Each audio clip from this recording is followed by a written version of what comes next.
हमारी समझ में है, जो पैगंबर ने बताया, आपके पैगंबर ने बताया कि जिस कौम को अपने रहनुमाओं की समझ ना हो उसके ऊपर जालिम हुक्मरानों को मुसल्लत कर दिया जाता है। आपने अभी कहा कि आज के जो हुक्मरान हैं, दल की बात नहीं है, आज का जो हुक्मरान है वो जालिम है आपकी नजर में। ठीक बात है, आप अपने पैगंबर की उसी कही हुई बात को आधा पढ़ रहे हैं, आधा नहीं पढ़ रहे हैं। आपसे गलती पहले हुई है तभी तो आपके ऊपर जालिम। हम तो गलत हो सकते हैं, पैगंबर तो गलत नहीं हो सकते। तो मुसलमानों को इस बात की चिंतन करनी चाहिए। मुसलमानों को चिंता बहुत है, चिंतन नहीं है। आपने कहा कि हम अपनी सुरक्षा के नाम पर वोट देते हैं लालू जी को, लेकिन उसी सुरक्षा के नाम पर जब आप किसी अपराधी को वोट दे देते हैं तो वही अपराधी जाकर हिंदू समाज में भी तो किसी को मारता है, तो हिंदू समाज को भी तो अपने सुरक्षा का उतना ही हक है, इसीलिए वो भाजपा को वोट देता है। तो सामंजस्य तब बनेगा जो बात गांधी ने बताई कि जब मुसलमानों की सुरक्षा और हिफाजत की चिंता हिंदू करेगा और हिंदू की सुरक्षा की चिंता मुसलमान करेगा, तब तो न बात बनेगी। अभी तो आप अपनी सुरक्षा में लगे हुए कि कोई बन जाए, भाजपा नहीं बने, चाहे वो क्रिमिनल बन जाए।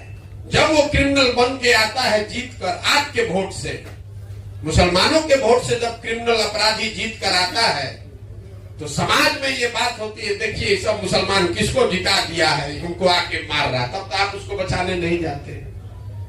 इसीलिए वो हिंदू मुस्लिम पोलराइजेशन होता है। आप भी, आपको अपने सुरक्षा का चिंता है, अपने हिंदू भाइयों की सुरक्षा का चिंता भी नहीं है। तो हिंदू भाई भी आपकी सुरक्षा का चिंता छोड़ दिया है, चलो भाई भाजपा आने दो, हम लोग अपना जान तो बच रहा है। जब तक आप इस सोच से बाहर नहीं निकलेंगे तब तक भला होने वाला नहीं।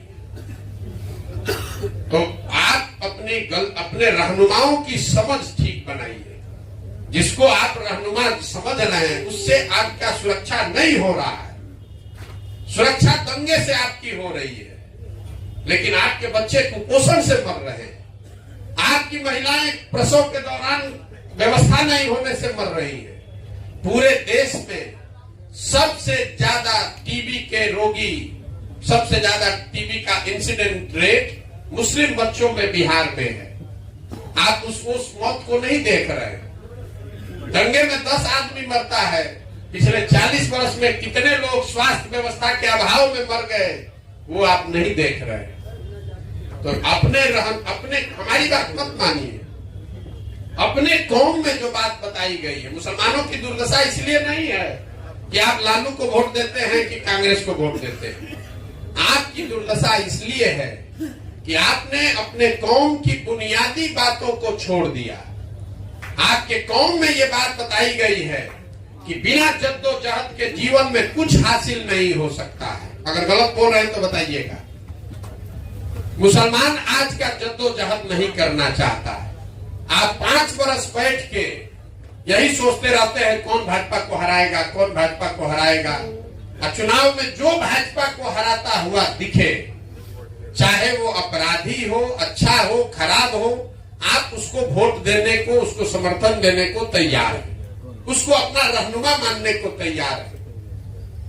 तो जब आप जद्दोजहद के लिए तैयार नहीं है, संघर्ष नहीं करना चाहते, अपने बच्चों के लिए खड़ा नहीं होना चाहते, तो आपके बच्चों का भला होगा कैसे? अगर ऐसी ही बात होती तो पैगंबर ने ये कहा होता कि जद्दोजहद की जरूरत नहीं है, बैठ के मौके का इंतजार करो। उन्होंने ऐसा नहीं ना कहा। आप लोग ये कहते हैं, जितने मुसलमान भाई हैं कहते हैं भैया हम लोग अल्लाह को छोड़कर किसी से नहीं डरते। मैं आपके मुंह पर कह रहा हूं, पूरे भारत में 10 बरस काम करके हमने देखा मुसलमानों से ज्यादा डरा हुआ कौम कोई नहीं है।